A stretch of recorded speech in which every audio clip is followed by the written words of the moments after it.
Assalamu alaikum rahmatullohi va barakatuh. Alhamdulillah ва салату вассаламу аля расулилlah.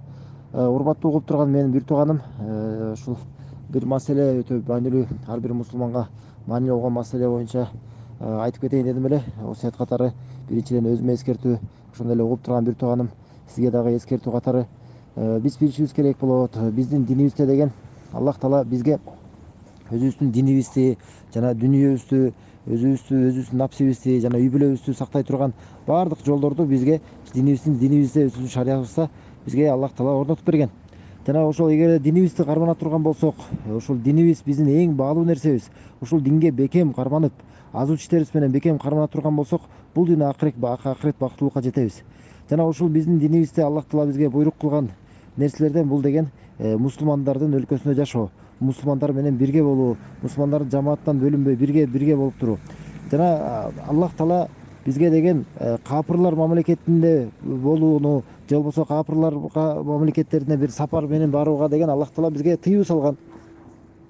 Бул деген ошол исламдын биздин ишенимибиздин акыйдабыздын белгилүү болгон бир маселелерден болуп эсептелет. Баардык алымдар, ислам алымдары баардык бул маселелер боюнча бир топ бир сөз менен айтып келишет. Качан эмне деп, эгерде кайсы бир мусулман бир капырлардын мамлекетинде жашап турган болсо, ага ал жактан көчүп кетүүсү милдет болот деп айтылат.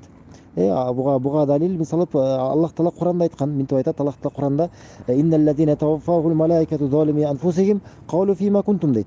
Аллах Таала айтат, ошол өздөрүнө зулум кылган абалдагы тургандарды периштелер алардын жанын алып атканда, качан өзүнө зулумдук кылып аткандай мааниси эмне? Ошол капырлардын арасында жашап жүрүп, анан аларды аркылуу ошо капырларды себептүү бир кандай бир күнөөлөргө мажбур болуп барып калган адамдарды дейт.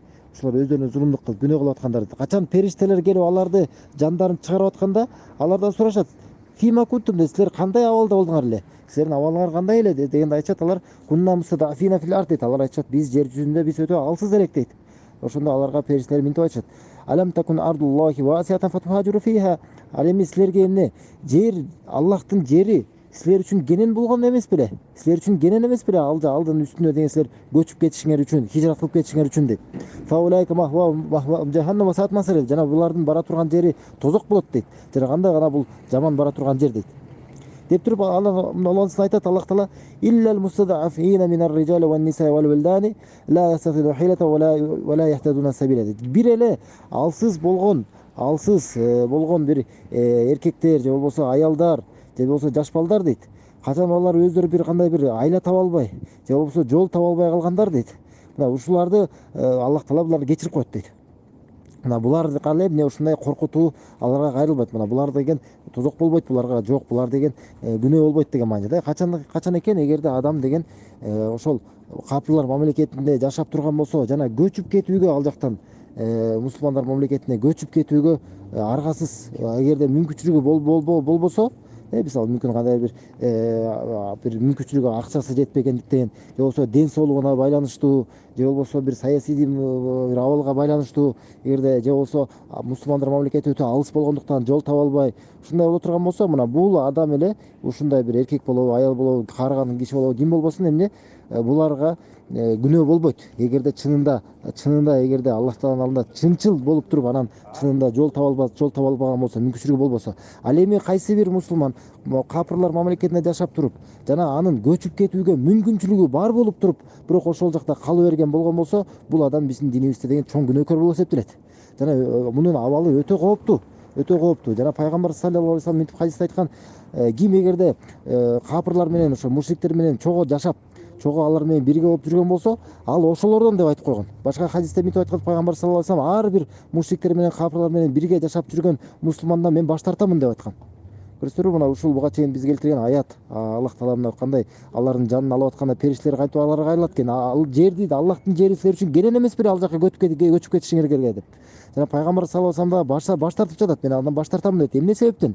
Анткени кайсы бир мусулман капырлар менен бирге бир жакта жашап жүргөн болсо, бул көптөгөн өзүнүн динине зулумдук кылып аткан болот. Анткени аргасыздан өзүнүн бир кандай бир диний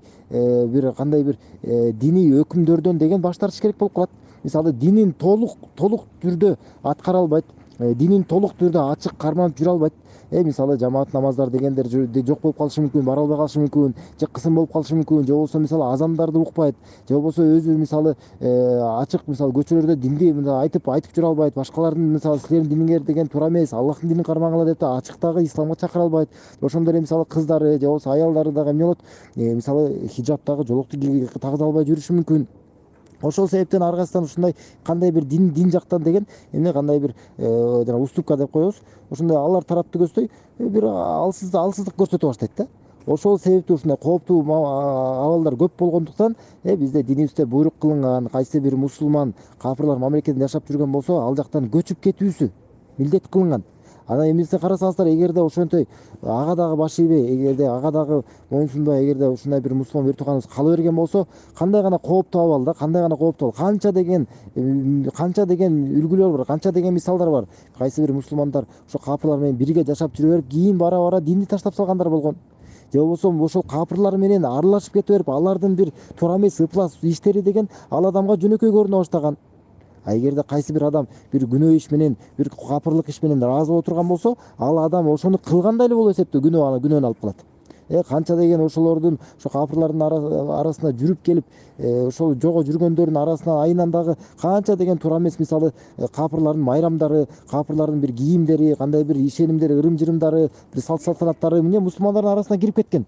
Көптөгөн канча деген адамдар динден чыккан, канча деген аялдар, мусулмандардын аялдары канча деген хиджабтарды чечишкен. Кандай бир туура эмес жаман адеп акылыкты карманып башташкан. Кандай гана чоң фасад, кандай чоң зулум, чоң жамандык бар мунун артынан. Жана ошол эле учурда эң аягында мисалы элестетсеңер, кайсы бир мусулман эгерде ошол капырлар арасында жүрүп, ошол жактан кайтыш боло турган болсо, ал эмне болот? Ошол жакта ким ага жаназа окуйт? Ким анын ага келип туруп ага дубасын кылат? Ким аны кандай кепиндеп, ким аны гусул кылып? Мына кандай гана кооптуу абал да, субханалла. Көрсөңөр, ушул себептүү болгондуктан эгерде кайсы бир мусулман капырлар өлкөсүндө жашап турган болсо, ага биздин шариятыбызда ал жактан көчүп кетүү ага милдет болот, парз болот. Эми бул биринчи маселе болду. Эми экинчи карасаңыздар, эми ошол жакта жашап жүргөн адамга көчүп кетүүсү парз болгондон кийин ал жака атайлап барып аткан адам тууралуу эмне айтылат анда шариятта? Ага андан беш бетер өтө кооптуу абалы. Андан беш бетер бир мусулман деген капырлар мамлекетине барууга андан беш бетер тыюу салынат. Бир эле өтө бир зарылчылыктар болбосо. Мисалы кандай, кээ бир алымдар айтышат, мисалы бир мусулмандарда деген ушундай мусулмандар мамлекеттеринде бир оорудан деген дарылана турган бир немеси жок, мисалы жолдору жок. Бир эле капырлар мамлекетине барып ошо дарыланса болот. Демек мындай учурда барса болот деп айтышат биринчи. Же болбосо бир капырларда бир кандай бир дүнүйө менен байланыштуу болгон бир кандай бир илим бар. Ошону барып мусулмандарга пайдасы тийсин, кийин мен үйрөнүп келейин деген ниет менен барып илим алып келсе болот. Же болбосо мисалы соода сатыкка барып келсе болот, мисалы сахабалар кылгандай. Ушундай жолдор болгон болсо, же болбосо мисалы барып исламды жеткизем деген ниет менен бара турган болсо, ушундай ниеттер менен барса болот. Бирок ушунда дагы алымдар шарт коюшат бизге. Жок, баары эле боло бербейт эмес. Бул айтышат, мындай адам ал жака бара турган ушундай зарылчылык менен болуш керек экен. Биринчи шарты сөзсүз түрдө зарылчылык болуш керек экен. Ошол зарылчылык болгондон кийин дагы ал адамда өзүнө динчилдик болуш керек дейт. Анда таквачылык болуш керек дейт. Анда илим болуш керек.